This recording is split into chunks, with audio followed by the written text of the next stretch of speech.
नमस्ते प्यारे छात्रों, इस वीडियो में अध्ययन करेंगे कक्षा 10वीं हिंदी लोक भारती के दूसरी इकाई की चौथी कविता जिसका नाम है छापा।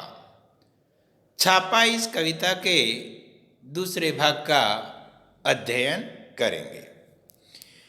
वे गरज कर बोले, हमारा मतलब आपकी मुद्रा से है। मैं लरज कर बोला, मुद्राएं आप मेरे मुख पर देख लीजिए। वे खड़े होकर कुछ सोचने लगे, फिर शयन कक्षा में घुस गए और फटे हुए तकिए की रुई नोचने लगे। उन्होंने टूटी अलमारी को खोला, रसोई की खाली पीपियों को टटोला, बच्चों की गुलक तक देख डाली, पर सब में मिला एक ही तत्व खाली। अब विद्यार्थी मित्रों, इस पंक्तियों का सरल अर्थ सुनिए। पहले कठिन शब्द बताता, गरज कर बोलना यानी जोर से बोलना। मतलब का अर्थ मतलब यानी उद्देश्य। लरज कर यानी कांपना। शयन कक्ष यानी सोने का कमरा।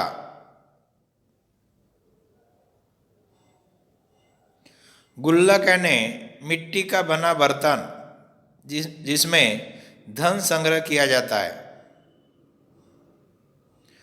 शून्य ब्रह्मांड यानी रिक्त संसार। अरण्यकांड यानी रामचरितमानस का एक सोपान है। चेहरा मुरझाना यानी चेहरे पर उदासी छा जाना। ये हो गए कठिन शब्द। अब उन पंक्तियों का सरल अर्थ सुनिए। कवि ने बताया है कि जब छापा मारने वालों को उनके सवालों के सही जवाब नहीं मिले, तब वे कवि पर गरजते हुए बोले कि वे मुद्रा अर्थात धन की मांग कर रहे हैं। कवि ने भी कांपते हुए कहा कि उनके पास जो मुद्रा है वह उनके मुख पर है। कवि का जवाब सुनकर छापा मारने वाले खड़े होकर कुछ सोचने लगे। जब उन्हें अलग अलग तरीके से पूछने पर भी उनके सवालों के जवाब नहीं मिले, तब वे स्वयं शयन कक्ष यानी सोने के कमरे में जाकर फटे हुई तकिए यानी पिलो से रूही नोच कर धन खोजने लगे। टूटी अलमारी को खोलकर उसकी तलाशी ली। जब वहां उनके हाथ कुछ भी नहीं लगा, तब वे रसोई घर की खाली पीपी और बच्चों की गुलक की तलाशी लेने लगे, परंतु ये सारी वस्तुएं भी उन्हें खाली ही मिली। यहां पर कवि ने आयकर विभाग वालों की कार्य करने की पद्धति को आड़े हाथे लिए हुए आम आदमी के घर की दयनीय आर्थिक स्थिति का वर्णन किया है। अब विद्यार्थी मित्रों, अगले पंक्तियों का सरल अर्थ देखते हैं। कनस्तरों को मटकों को ढूंढा, सब में मिला शून्य ब्रह्मांड। देखकर मेरे घर में ऐसा अरण्यकांड, उनका खिला हुआ चेहरा मुरझा गया और उनके 20 सूची हृदय में रौद्र की जगह करुण रज समा गया। वे बोले, क्षमा कीजिए, हमें किसी ने गलत सूचना दे दी। अपनी असफलता पर वे मन ही मन पछताने लगे।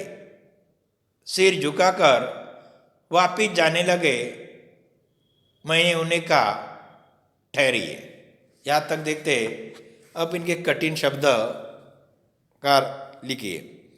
कनस्तर यानी टीन का पीपा। शून्य ब्रह्मांड यानी रिक्त संसार। अरण्यकांड यानी रामचरितमानस का एक सोपान। खिला हुआ चेहरा मुरझा गया यानी उनके चेहरे पर उदासी छा गई। रौद्र यानी क्रोधपूर्ण, करुण यानी दया। अब विद्यार्थी मित्रों, उन पंक्तियों का सरल अर्थ सुनिए। कवि कहता है कि छापा मारने वाले ने जब घर के कनस्तर और मटकों की तलाशी ली, तब वे सारी वस्तुएं भी उन्हें खाली मिली। कवि के घर में अरण्यकांड अर्थात घर की ऐसी दुर्दशा देखकर उनकी प्रसन्नता अप्रसन्नता में बदल गई। उनके हृदय में जो क्रोध उफंड रहा था वह दया के भाव में बदल गया। उनके हाथ कुछ न लगने पर उन्होंने कवि से क्षमा मांगी और कहा कि उन्हें किसी ने गलत सूचना दे दी थी। कवि के घर में कुछ न मिलने पर वे सिर झुकाकर जब वापस जाने लगे, तब कवि ने उन्हें रोका और कुछ कहना चाहा। यहाँ पर कवि ने बताया कि किसी भी सूचना की पुष्टि यानी समर्थन किए बिना उस पर कोई निर्णय लेने से केवल असफलता और पछतावा ही हाथ लगता है। इसलिए जीवन में बिना सोचे समझे कोई भी कदम उठाना नहीं चाहिए। अब इस कविता की अंतिम पंक्तियों का सरल अर्थ सुनिए। सिर मत धुनिए मेरी एक बात सुनिए, मेरे घर में अधिक धन होता तो आप ले जाते। अब जब मेरे घर में बिल्कुल धन नहीं है तो आप मुझे कुछ देखकर क्यों नहीं जाते। जिनके घर में सोने चांदी के पलंग और सोफे हैं उन्हें आप निकलवा लेते हैं। बहुत अच्छी बात है, निकलवा लीजिए। पर जिनके घर में बैठने को कुछ भी नहीं है उनके यहाँ कम से कम एक तख्त तो डलवा दीजिए। अब कठिन शब्दों के अर्थ लिखिए। धुनना यानी पश्चाताप करना।